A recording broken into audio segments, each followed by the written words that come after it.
On s'arrête maintenant sur un phénomène de l'horlogerie en ce début d'année difficile pour le secteur.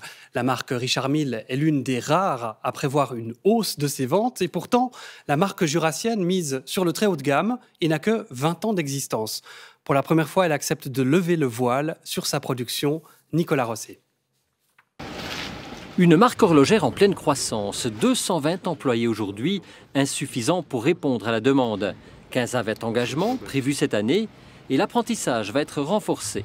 On a triplé notre équipe d'apprentis depuis ces 5 dernières années. Donc maintenant, on a de la formation au niveau du polissage, micromécanicien sur CNC, dans le décolletage. On essaye vraiment d'axer pas mal là-dessus parce que c'est la voie à prendre.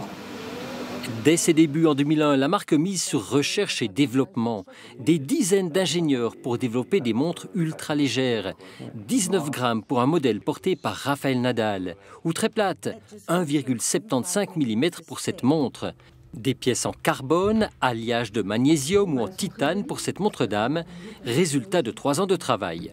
Tout ceci a un prix conséquent. Certains modèles valent plusieurs centaines de milliers de francs. C'est le segment de l'ultra-luxe, un secteur qui ne connaît pas la crise. L'année passée, on a fait 5600 montres. Cette année, on est plutôt sur une production inférieure à 6000 pièces.